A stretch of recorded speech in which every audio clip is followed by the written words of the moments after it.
ఉమ్మడి కుటుంబం ఛానల్కి స్వాగతం. సో ఈరోజు మేము ఇంట్లో పావ్ బాజీ రెడీ చేసుకోవాలనుకుంటున్నాము. దానికి కావాల్సినవి ఏంటో చూద్దాం. పావ్ బాజీ బ్రెడ్, ఉదయం నానబెట్టిన బఠానీ, ఆనియన్, క్యాప్సికమ్, ఆలు, టొమాటో, బీట్రూట్, క్యారెట్, కొత్తిమీర.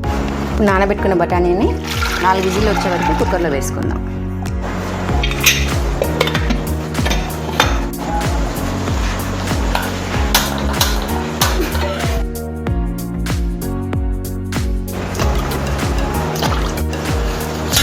ఆలు కూడా కట్ చేసి బఠానీతో పాటు అందులో వేసేసి ఉడికిపోతుంది.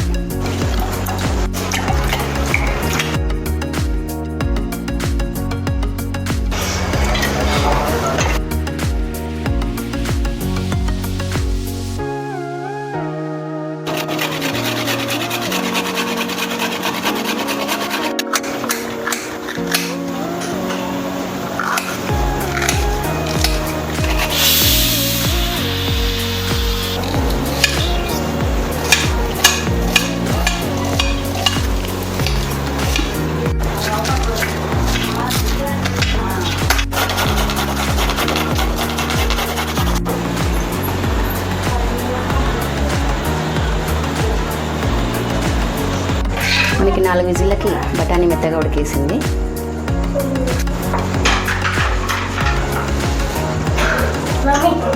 ఇప్పుడు ఇందులో కర్రీకి సరిపడా ఆయిల్ వేసేసుకుందాం. మరీ ఎక్కువేం పట్టదు. ఇందులో కొంచెం బటర్ వేసుకుందాం, టేస్ట్కి ఉంటుంది. సిద్ధు, ఫ్రిడ్జ్లో పావ్ బాజీ మసాలా ఉంది, లేవా నాన్న?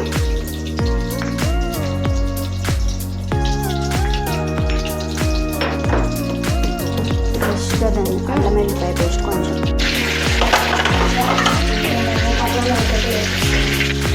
ఇంట్లో ఉన్న వాటి చెప్పినాము. ఉల్లిపాయలు వేసుకుందాం.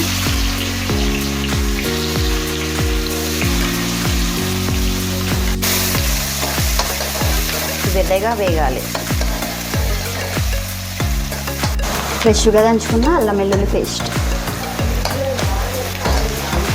క్యాప్సికమ్, క్యారెట్ తురుము, టమాటాలు,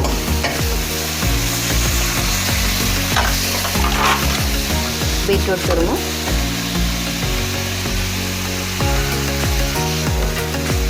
ఇవన్నీ ఎర్రగా వేగేదాకా కలుపుకొని కాసేపు మూత పెట్టుకుందాం. ఒకసారి చూద్దాము.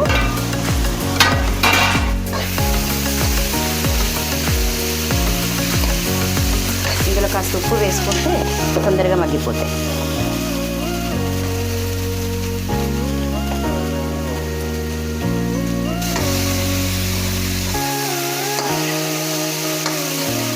మెత్తగా మగ్గే వరకు ఉంచుకొని ఒకసారి మూత పెట్టుకుందాం. ఇందులో ఇప్పుడు ఉడికిన బఠానీ, ఆలుగడ్డ మిశ్రమాన్ని దీంట్లో వేసుకుందాం.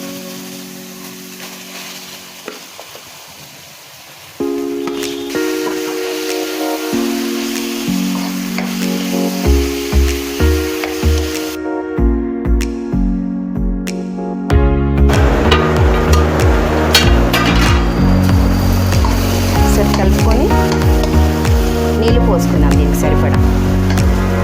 పావ్ బాజీలోకి గ్రేవీలాగా ఉండాలి కదా మనకి.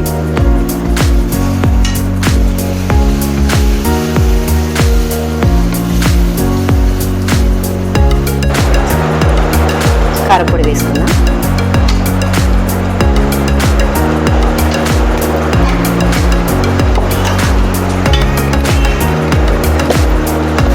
ఉప్పు కూడా చూసుకోండి, ఒకసారి చూసుకొని కలుపుకుంటే మళ్ళీ మనం దానికి సరిపడా వేసుకుంటే సరిపోతుంది.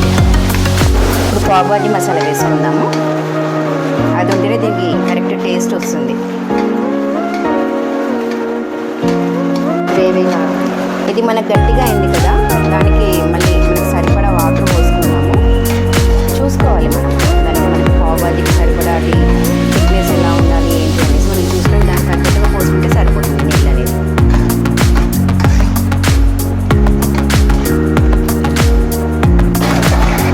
స్వీట్నెస్ కోసం కొంచెం షుగర్ వేసుకున్నామండి.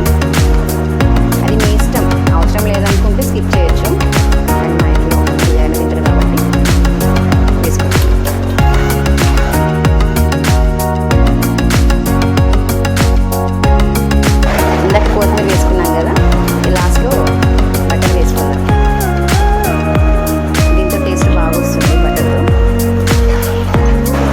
కర్రీ రెడీ అయిపోయింది మనకి. ఇక దీన్ని తీసి పక్కన పెట్టుకొని అది పావు ప్రిపేర్ చేసుకుంటాం. ఇప్పుడు మనము పెనంపై బటర్తో పావు బాజీ బ్రెడ్ని కాల్చుకుంటాము. బటర్తో టేస్ట్ బాగుంటుంది. ఇలా మధ్యలోకి కట్ చేసుకొని ఇలా పెట్టేస్తే మంచిగా కాలుతుంది.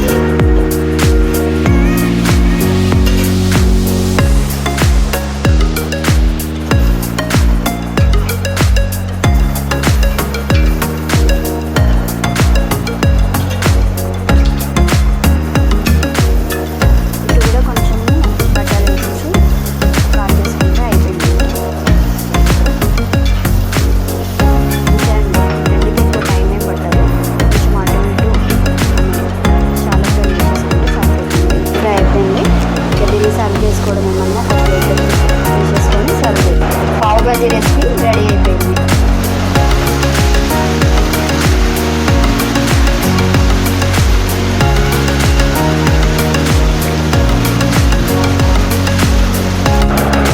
సో వేడివేడిగా పావు బాజీ రెడీ అయిపోయింది.